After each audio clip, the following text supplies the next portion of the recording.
देखिएगा आज का जो टॉपिक है वो क्या है, साइबर क्राइम।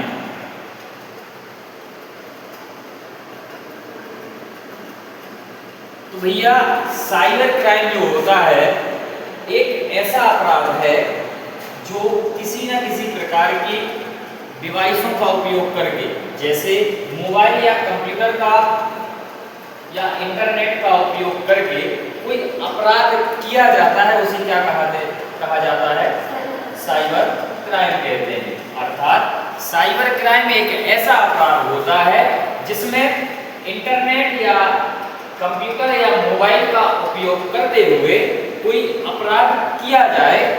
ऐसे क्राइम या अपराध को क्या कहते हैं, अपन साइबर क्राइम कहते हैं। साइबर क्राइम दो प्रकार से हो सकते हैं। एक जो होता है वो किसी डिवाइस जैसे मोबाइल या कंप्यूटर को निशाना बनाकर, यानी उस मोबाइल या कंप्यूटर को ही क्या कर लिया जाए, हैक कर लिया जाए, है ना। दूसरा जो होता है वो उस डिवाइस या मोबाइल पर उपयोग किए जाने वाली सूचना या जो भी प्रसारण हम सोशल मीडिया के माध्यम से करते हैं उनके माध्यम से अपराध को कर देना। यानी एक अपराध कौन सा होता है जो डायरेक्ट मोबाइल या कंप्यूटर को ही क्या कर लिया जाए, हैक कर लिया जाए, जिससे आपके सिस्टम का कार्य करना क्या हो जाए, पूर्णतः बंद हो जाए। और दूसरा अपराध जो होगा उस डिवाइस में उपयोग किए जाने वाले जो नेटवर्क होते हैं या इंटरनेट या कोई भी वेबसाइट को हैक कर लेना। जैसे आज के वर्तमान दौर में कई लोग होते हैं एक दूसरे के मोबाइल में उपयोग किए जाने वाले ऐप्स जो सॉफ्टवेयर होते हैं, जैसे व्हाट्सएप को हैक करना, फेसबुक को हैक करना, ये भी एक प्रकार से किस कैटेगरी में आता है, साइबर क्राइम के अपराध के अंतर्गत आता है। कभी भी किसी की बिना परमिशन के ऐसे कार्यों को नहीं करना चाहिए। साइबर क्राइम कई प्रकार के हो रहे हैं। आज वर्तमान समय में सबसे ज्यादा जो अपराध होते हैं वो साइबर क्राइम के अंतर्गत ही आते हैं। कहीं ना कहीं उसमें मोबाइल या कंप्यूटर का उपयोग सबसे ज्यादा मात्रा में किया जाता है। जैसे आज वर्तमान समय में एक फ्रॉड कार्य चल रहा है। जैसे एग्जाम्पल के तौर पे बात करें, आप लोगों के मोबाइल में कॉलिंग आती है, कॉलिंग आने के बाद बोलते हैं कि आपको इतने रुपए की लॉटरी लगी है, इसके लिए आप इतना वो करें, है ना।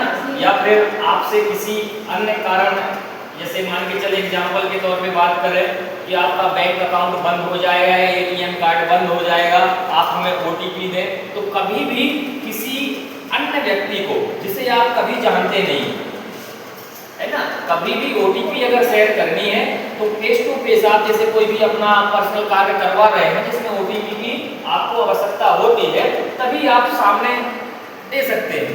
किसी भी कॉलिंग पर कॉल आने पर, फोन पर कॉल आने पर किसी अन्य व्यक्ति को आप अपनी ओटीपी कभी भी नहीं देना चाहिए, क्योंकि आज वर्तमान समय में सबसे ज्यादा फ्रॉड इसी में चल रहा है। साइबर क्राइम के जो अपराध हो रहे हैं वो ऐसे ही हो रहे हैं। जैसे कॉल करेंगे, कहीं एटीएम या अकाउंट बंद हो जाएगा तो आपसे ओटीपी ले लेंगे, ओटीपी लेने के बाद आपके बैंक अकाउंट को क्या कर देंगे, खाली कर देते हैं। तो इन सब से बचने के लिए आपको क्या करना चाहिए, कभी भी किसी अन्य व्यक्ति को ओटीपी नहीं देना चाहिए, है ना। तो साइबर क्राइम अपराध दो प्रकार से हो सकते हैं। एक डायरेक्ट उस सिस्टम को ही क्या कर लिया जाए, हैक कर लिया जाए। दूसरा जो होता है उसमें उपयोग किए जाने वाले नेटवर्क को हैक करके। जैसे आज वर्तमान समय में आपने सुना होगा अभी कि नीट का पेपर लीक हुआ है, तो कहीं ना कहीं नीट का पेपर लीक हुआ होगा तो कोई ना कोई साइबर अपराध हुआ होगा। कहीं ना कहीं उसमें मोबाइल या कंप्यूटर का उपयोग किया गया होगा पेपर को लीक करने के लिए, या तो जिस वेबसाइट के माध्यम से पेपर को शेयर किया गया होगा विभिन्न केंद्रों पर जहां पेपर होते हैं विद्यार्थियों को, तो उस पोर्टल को या उस वेबसाइट को हैक किया गया होगा, या फिर जहां पे पेपर बनाए गए होंगे उन पेपरों को किसी ना किसी प्लेटफॉर्म के माध्यम से शेयर किया गया होगा। जो आज वर्तमान समय में आप सबसे ज्यादा उपयोग करते हैं, फेसबुक हो गया, व्हाट्सएप हो गया, है ना। तो आज के टाइम पे अपराध सबसे ज्यादा जो होते हैं वो किस क्षेत्र में होते हैं, साइबर के क्षेत्र में होते हैं। आगे बात समझ में। अब मान के चले अगर साइबर क्राइम कोई करता है तो उसे कौन सी धाराएं लगती हैं, धारा 66 या 43, ये धाराएं लगती हैं। कभी भी अपराध ना करें तो बेहतर है, साइबर क्राइम अपराध ना करें, है ना, नहीं करना चाहिए। लेकिन अगर जो अपराधी होता है साइबर क्राइम का, उसे धारा 66 और 43 धारा लगती है, जिसमें क्या होता है, या तो उस व्यक्ति को, उस अपराधी को 5 लाख रुपए का जुर्माना लगता है या फिर 3 साल तक की जेल हो सकती है। अगली बात समझ में, तो भैया इन सब चीजों से आप लोगों को बचना है, कभी भी साइबर क्राइम अपराध नहीं करना है। आगे बात समझ में, चलो।